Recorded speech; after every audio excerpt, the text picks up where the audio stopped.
Saúdo a igreja com a paz do Senhor. 1 Coríntios, capítulo de número 1. 1 Coríntios, capítulo de número 1. Todos acharam? Meus queridos, enquanto vocês então vão folheando as páginas da Bíblia, eu gostaria que vocês se atentassem a uma história que eu vou contar, porque vai facilitar a gente poder ler o texto e já entender o que o texto está querendo nos dizer nessa noite. Amém? Amém? Bênção. Um garoto chamado Tom. Repita comigo, Tom. Tom. Nasceu e cresceu padecendo de um problema de surdez parcial. Um dia, Tom, voltando da escola para casa, trazia consigo um bilhete. Um bilhete que, em poucas e secas palavras, sugeria aos seus pais que o melhor a se fazer seria tirar o garoto da escola. O motivo vinha estampado na seguinte frase: ele não tem inteligência para aprender nada. Diante do pessimismo do recado, já agora nas mãos dos pais, os pais, ao invés de esmorecerem, desanimarem, viram e inspiraram valor na criança, e a partir daquele momento a mãe de Tom e o pai também levantaram a cabeça, e a mãe de Tom passou a ser a sua própria professora. Tom aprendeu tudo que a mãe ensinou, cresceu e se tornou um profissional mais bem qualificado que todos os coleguinhas da antiga turma. Digo isso porque quando Tom faleceu, a notícia foi dada pelo rádio. E um país inteiro comovido pela morte desse garoto, sob a voz de um locutor, ao invés de fazerem 1 minuto de silêncio por sua morte, fizeram algo diferente. Todo o país apagou todas as lâmpadas que estavam acesas, tamanho foi o brilho deixado por esse garoto. Segura essa ilustração, vamos para o texto. 1 Coríntios, capítulo de número 1. Versos de número 26 ao 29, a palavra de Deus diz assim: Irmãos, reparai, pois, na vossa vocação, visto que não foram chamados muitos sábios, segundo a carne, nem muitos poderosos, nem muitos de nobre nascimento. Pelo contrário, Deus escolheu as coisas loucas do mundo para envergonhar os sábios, e escolheu as coisas fracas do mundo para envergonhar as fortes. E Deus escolheu as coisas humildes do mundo e as desprezadas e aquelas que não são, para reduzir a nada as que são. Verso 29 e último: a fim de que ninguém se vanglorie na presença de Deus. Agora a igreja pode dizer amém. Meu querido, essa epístola foi escrita pelo apóstolo Paulo a ser enviada à igreja do Senhor Jesus Cristo, que se encontrava na cidade de Corinto. Corinto era uma cidade extremamente pagã. Ali havia inúmeros altares, templos e santuários pagãos. Por ser uma cidade portuária, por haver ali um porto marítimo, isso fazia daquela cidade uma cidade cosmopolita, ou seja, recebia gente de todas as partes de todo o mundo daquela época. E sendo assim uma cidade policultural, Paulo teve a visão de que aquele era um ponto estratégico para que o evangelho fosse divulgado em todo o mundo. Mas o grande problema daquele lugar era que o trânsito de dinheiro e o trânsito de poder era tão grande, tão abundante, que fazia o pecado superabundar. E no meio dos poderosos, a princípio que vemos aqui é que o evangelho não obteve tanto sucesso, porque o tornar-se cristão ofendia o orgulho humano e a sabedoria desse mundo. A gente olha para esse texto, esses poderosos, ou que se achavam poderosos, esses entendiam que Cristo havia morrido simplesmente como um criminoso, um mero criminoso. E é justamente por isso que o texto nos mostra que a maioria dos crentes, dos cristãos, provinham das camadas mais humildes da sociedade, porque essa gente sim entendia que Cristo não havia morrido como um simples criminoso, mas que ele era e de fato é a verdadeira sabedoria. Diante disso tudo, meus queridos, eu gostaria de falar hoje sobre a grandeza das pequenas coisas. Repita comigo, a grandeza das pequenas coisas. O que esse texto vem nos mostrar é que Deus faz questão de chamar pessoas para que essas pessoas passem a adquirir o mesmo padrão de vida simples que Ele mesmo, o próprio Deus, escolheu para o seu Filho Jesus viver aqui na terra.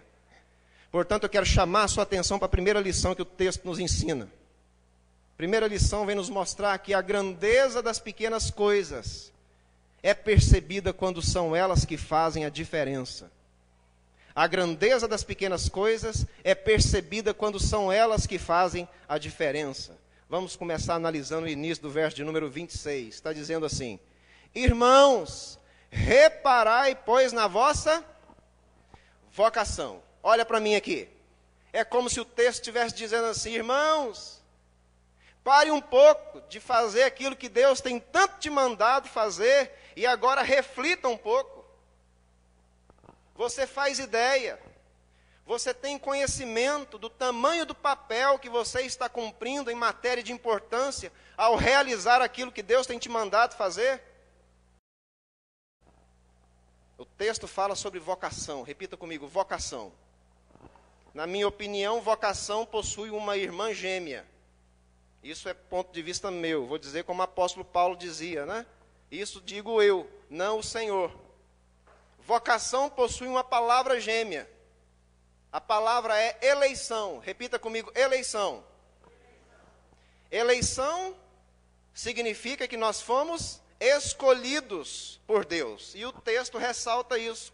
Continuando o verso de número 26. O que está dizendo aí? Visto que não foram chamados muitos sábios. Olha para mim aqui agora. Mas fomos chamados. Volta os olhos para o texto. Visto também que não foram chamados nem muitos poderosos. Olha para mim novamente aqui. Mas fomos chamados. Volta os olhos para o texto. Visto também que não foram chamados nem muitos de nobre nascimento. Olha para mim aqui de novo. Mas fomos chamados. Logo a pergunta é: chamados para quê? Chamados para quê, meus irmãos? Meus queridos, chamados para realizar a obra da salvação. É esse o real sentido do que está em negrito aí antes do verso 26. O que está dizendo aí? A vocação dos santos. Deixa eu falar um negócio para você aqui. Vocês estão proibidos, terminantemente proibidos de esquecer o que eu vou dizer para vocês agora, ok? Primeira função das Escrituras é nos salvar. Segunda função das Escrituras é nos preparar para a boa obra. Primeira função das Escrituras, repita comigo, nos salvar. Ou melhor, bate no peito assim, ó, fala assim, me salvar.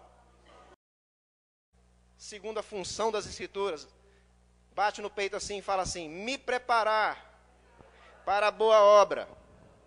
Vocês estão terminantemente proibidos de esquecer isso, tá? Domingo que vem o pastor Renato vai fazer essa pergunta aqui, quem não souber acertar vai ser passivo de disciplina nessa igreja, combinado? Sabe o que isso quer dizer, meus queridos? Que eleição e vocação são inseparáveis, são palavras gêmeas. Aliás, são palavras mais que gêmeas, né? O que acontece com gêmeos quando nascem? Se separam. Eleição e vocação, não. E o que o texto está querendo nos dizer, ou querendo ressaltar, é que Deus me chamou e te chamou para fazer a diferença. Eu quero resumir, então, o primeiro ponto dizendo que a grandeza das pequenas coisas é percebida quando são elas que fazem a diferença. Você foi chamado para fazer toda a diferença, meu querido. Pelo amor de Deus, alguém pode dar um glória a Deus aí? Bênção. Segunda lição que o texto nos ensina, vem nos mostrar que a grandeza das pequenas coisas tem o seu reconhecimento dependendo de quem as usa. A grandeza das pequenas coisas tem o seu reconhecimento dependendo de quem as usa. Verso de número 27, verso de número 28. Acompanha comigo, por favor. Pelo contrário, Deus escolheu as coisas loucas do mundo para envergonhar os sábios, e escolheu as coisas fracas do mundo para envergonhar as fortes. E Deus escolheu as coisas humildes do mundo e as desprezadas, e aquelas que não são, para reduzir a nada as que são. Há pouco tempo atrás assisti um filme muito interessante, uma comédia. Um jovem sonhando em se dar bem na vida, seu sonho era crescer, e ele começa a pensar no que fazer para poder crescer, mas olhando para ele, a gente via que nada nele ajudava ele a ser alguém de sucesso. Não tinha boa aparência, não tinha estudos, se vestia mal pra caramba e era uma pessoa extremamente desengonçada. Um dia, então, limpando ali o chão de uma empresa de um multimilionário, esse camarada começa, então, a pensar no que fazer para se dar bem na vida. O que eu posso fazer para poder crescer, para subir? Até que esse camarada tem uma ideia brilhante, uma ideia formidável: sequestrar a filha do patrão. E assim ele faz. O nome do filme é Por uma Vida Menos Ordinária. É o nome do filme. Mas há uma cena do filme em que eles entram para dentro de uma cabine telefônica, e ele então, juntamente com ela, vai ligar para o camarada, para o pai, para poder pedir o preço do resgate. E ele, não sabendo quanto vale, qual é o valor que aquela menina possui, ele chuta um preço qualquer lá, $500 mil, 500 mil. Nessa hora a menina olha para ele com tanto desprezo, pega o telefone da mão dele e desliga o telefone na cara do pai. Nessa hora ela fita os olhos no camarada e diz uma frase brilhante que se encaixa justamente nesse segundo ponto dessa mensagem. Ela diz assim: diamantes não têm valor dependendo de quem os usa. Diamantes não têm valor dependendo de quem os usa. Ou seja, ela se compara a um diamante nas mãos de quem não sabe o que tem nas mãos. O contrário aconteceu na época das cruzadas com Saladino. Quantos já ouviram falar sobre Saladino? Levanta a mão aqui. Saladino foi um sultão muçulmano que, quando teve a oportunidade de se deparar com o valente Ricardo, conhecido como Coração de Leão, ao primeiro golpe na espada de Ricardo, a espada de Ricardo se quebra em 2 pedaços. Saladino, encabulado com aquela situação, ele se dirige então a um dos soldados ingleses da tropa de Ricardo e fala: mas espera aí, meu filho, que é isso? É isso aqui a espada de Ricardo, o famoso e valente Ricardo, conhecido como Coração de Leão? O soldado, com toda calma, olha para o camarada e diz assim: é sim, é essa. E conclui dizendo: não importa a têmpera do aço, quando o punho que a segura é o de Ricardo, Coração de Leão. Não importa a qualidade do aço, quando o punho que a segura é o de Ricardo, Coração de Leão. Por que eu estou contando isso para vocês, meus queridos? Nós somos usados por quem? Nós somos usados por quem, igreja? Nós somos usados por quem mesmo? O texto está falando que nós somos as coisas loucas do mundo, mas nós somos usados por quem? O texto está dizendo que nós somos as coisas fracas do mundo, meus irmãos, mas nós somos usados por quem? O texto está dizendo que nós somos as coisas humildes, desprezadas e as que nada são, mas nós somos usados por quem? Por Deus. Por Deus. E quando Deus nos usa, o que acontece? Verso de número 27, verso de número 28. Envergonhamos os sábios, envergonhamos os fortes e reduzimos a nada aqueles que são alguma coisa, ou que pelo menos acham que são alguma coisa. Então eu quero resumir o segundo ponto dizendo que a grandeza das pequenas coisas tem o seu reconhecimento dependendo de quem as usa. Não importa a qualidade da sua matéria, meu querido, quando a mão que te sustenta é o do Deus Todo-Poderoso. Amém? Agora, levando em conta que o termo coisas apontado pelo texto se refere a pessoas, terceira lição que o texto nos ensina. Vem nos mostrar que a grandeza das pequenas coisas demonstra que todas as coisas possuem o mesmo valor aos olhos de Deus. Todas as coisas possuem o mesmo valor aos olhos de Deus. Verso de número 29, o porquê está aí. Vamos ler todos juntos? A fim de que ninguém se vanglorie na presença de Deus. Que a igreja diga amém. Conta-se que um homem pobre, sujo, maltrapilho, resolveu ir à igreja. Chegando lá, encontrou todo mundo limpo, cheiroso, perfumado, né? Barbeado, de banho tomado. Para quebrar o gelo, ele já cutuca o primeiro que se encontra na porta e fala assim: só vim à igreja porque fiquei sabendo que o amor cristão nos reduz todos ao mesmo nível. O homem que foi cutucado balançou a cabeça, riu, balançou a cabeça em forma de negatividade, né? E disse para ele: aí que você se engana, porque o amor cristão faz é nos elevar todos ao mesmo nível. O que o texto está dizendo, meus queridos, é que aos olhos de Deus, todos nós somos iguais. Mas, infelizmente, há muitos por aí que se dizem o quê? Mais sábios, mais poderosos, mais fortes, não é mesmo? Pode até ser, mas como diz aí o verso de número 26, segundo a carne. E é justamente aí que a gente vai entender perfeitamente o significado do termo vangloriar, que o verso 29 vai nos apresentar. Vaidade. Vaidade. O termo grego aqui é kalksesetai, vem de uma palavrinha feia que o Novo Testamento nos apresenta, jactância. Já ouviram falar sobre jactância? O que é jactância? Vaidade. Eu acho muito interessante um livro que Jorge Linhares tem, Transformação da Derrota para a Vitória. Comprei esse livro para dar de presente para o meu sogro. É um livreto, na verdade. E eu, fominha demais, né? O seminário nos prepara para ser rato de biblioteca, né? Ler todo tipo de livro que aparece. E eu falei: não embrulha para presente, não. Me dá o papel de presente. Corri para casa, li o livro, rapidinho. Falei: agora eu vou dar para o meu sogro. Tive que ler primeiro, né?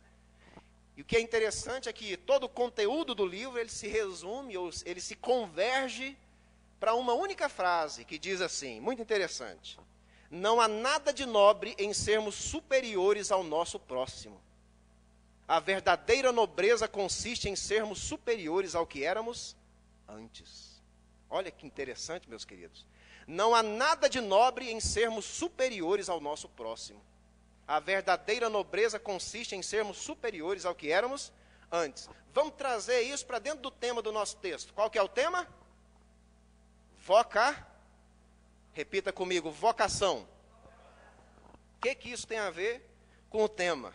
Trazendo isso para dentro do tema do texto, nós devemos cumprir o nosso papel designado por Deus, o aperfeiçoando mais e mais a cada dia.